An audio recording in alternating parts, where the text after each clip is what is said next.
Most people think McDonald's is a burger company. And that is exactly what McDonald's wants you to think. Because if you look at the actual numbers, the real numbers, not the ones printed on a Happy Meal box, what you find is something closer to a global landlord operating the world's most elaborate hamburger-themed distraction. McDonald's owns or controls the land beneath more than 40,000 restaurants across 100 countries. Its real estate holdings are valued at around $42 billion. Rent, not food, accounts for roughly a third of the company's total revenue every single year. The burgers were never the product.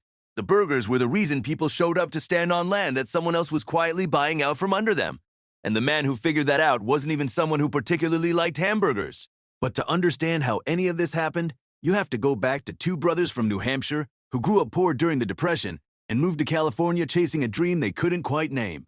Richard and Maurice McDonald were the sons of a shoe factory worker who lost his job when the factory shut down. They tried Hollywood. They tried a theater that barely broke even. They tried a hot dog stand near a racetrack that did a little better. In 1940, they opened a proper drive-in restaurant in San Bernardino. Car hops, a full menu, the whole setup. It made decent money. Not spectacular money, but enough. And for most people, enough is where ambition goes to retire. Except Dick McDonald kept staring at the operation with this nagging sense that something was broken. The drive-in was chaotic. Car hops were slow, the menu was bloated. And when he actually looked at the revenue, most of it was coming from three things: burgers, fries, and milkshakes. Everything else was just cost and confusion. So in 1948, the brothers did something that looked completely insane from the outside. They shut the restaurant down for 3 months, fired all their car hops, stripped the menu to 9 items, and rebuilt the entire kitchen around a single obsessive goal: speed. They called it the Speedee service system. Every station had exactly one job. Every movement was choreographed. A burger went from order to customer in under 60 seconds, and the price dropped to 15 cents. The line immediately went around the block. What the McDonald brothers had actually invented was the assembly line applied to food service. Not cheap food. That already existed. They invented the idea that a kitchen could function like a factory floor, that you could remove every variable and every inefficiency and produce a perfectly standardized product at volume. By the early 1950s, a single location in San Bernardino was pulling in $350,000 a year, and the industry was starting to take notice. The brothers began franchising in 1952, and it immediately went sideways. Franchisees ignored the system, changed the menu, did whatever they wanted, and the whole thing produced inconsistent results that made the brothers furious. Dick and Mac were meticulous, borderline obsessive perfectionists, and they were also, and this part matters, genuinely content with what they had. They liked San Bernardino. They had no burning desire to build a national empire. They had comfort, and comfort was enough for them. It was not enough for Ray Kroc. In 1954, Kroc was a 52-year-old milkshake machine salesman from Illinois with a bad hip and early diabetes and a business that was slowly going nowhere. He noticed that the McDonald brothers had ordered 8 of his multi-mixer machines, enough to run 40 milkshakes simultaneously. And that number confused him enough that he drove out to California to see what kind of operation needed that much milkshake capacity at once. He stood in the parking lot on 14th and E Street and just watched. He watched the line. He watched customers walk up, order, pay, and leave with food in under a minute. He later said it felt like being struck by lightning. He was 52 years old, and he had just found the thing he'd been looking for his whole career. Kroc convinced the McDonald brothers to make him their exclusive franchise agent. And on April 15, 1955, he opened the first franchised McDonald's in Des Plaines, Illinois. He was obsessive about the system in a way that even the brothers respected. The exact weight of burger patties, the precise temperature of the fryer oil, the specific way the fries were cut and stored before cooking. He understood something that the McDonald brothers had built but never fully articulated. The product wasn't the food. The product was the consistency. The promise that a McDonald's in Illinois would be completely identical to one in California, and that both of them would be identical to every single location that followed. That promise, maintained at scale, was worth far more than 15 cents a burger. But Kroc was broke. The margins on food were thin, the overhead was brutal, and the 1.9% royalty he was collecting from franchisees barely kept the lights on, especially since the McDonald brothers were taking half of that on top of everything else.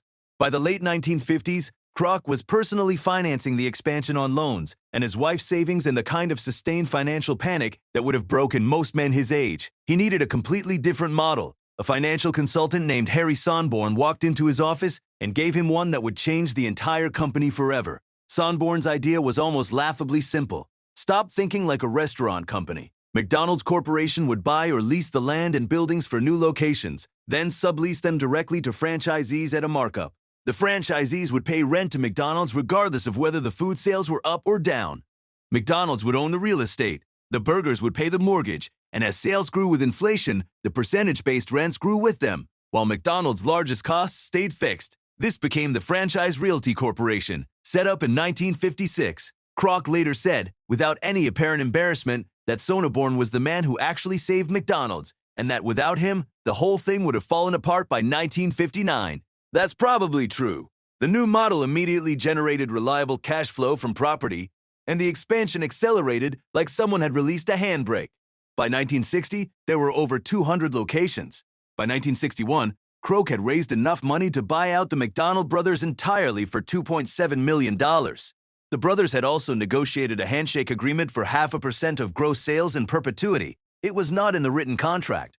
Kroc refused to honor it. Dick McDonald later said that agreement would have made each brother over $100 million by the time they died. Instead, they each walked away with $1.35 million and no ownership stake in anything that came next. And Kroc, just to make sure the message landed, opened a brand new McDonald's 1 mile from the original San Bernardino location specifically to destroy their business. The brothers who invented the entire system that made Kroc a billionaire had to rename their own restaurant. The original McDonald's eventually closed. There is a museum there now. What came next was the largest restaurant expansion in recorded history. By 1963, McDonald's was selling 1 million hamburgers a day. The company went public in 1965, and on opening day, Kroc's personal shares were worth $96 million. Ronald McDonald appeared on television for the first time in 1963, and within a decade, he was reportedly the second most recognized fictional character on the planet after Santa Claus. The Golden Arches became more universally recognized than the Christian Cross, a statistic that has been disputed and also never definitively disproved, which tells you something about the scale of what Kroc had built by then. Today, McDonald's operates in over 100 countries with around 41,000 restaurants. Approximately 95% of those locations are franchised, generating operating margins around 82%, compared to roughly 18% for the company-owned stores that McDonald's still runs directly. In 2023 alone, the company pulled in $9.8 billion from rent, just rent, separate from royalties, which represented 64% of all franchise revenue for that year. The company owns roughly 45% of the land and 70% of the buildings that house its restaurants worldwide. Those properties purchased for a few $100,000 in the 1960s are now worth millions each, and the franchisees pay rent whether the food is selling well or not. McDonald's has paid an increasing dividend every single year since 1976, placing it among the elite group of companies known as dividend aristocrats, which requires 25 consecutive years of dividend growth. It has now done it for nearly 5 decades straight. Ray Kroc died in January 1984, 14 months before McDonald's served its 50 billionth hamburger. The company today carries a market cap of roughly $190 billion. The real estate holdings alone are valued at over $42 billion, making McDonald's one of the largest property owners on earth by any reasonable measure. The McDonald brothers invented the system, built the kitchen, and perfected the burger. Kroc saw the land underneath the burger and spent the rest of his life buying it. In 2021, rent alone accounted for $8.4 billion of McDonald's total revenue, while all food royalties combined came to $4.6 billion. The hamburger generates less money for McDonald's than the ground it's cooked on. Dick and Mac McDonald built the greatest food system in history and sold it for $1.35 million each. Ray Kroc took that system, put it on land he quietly bought out from under the world, and turned it into a $190 billion empire.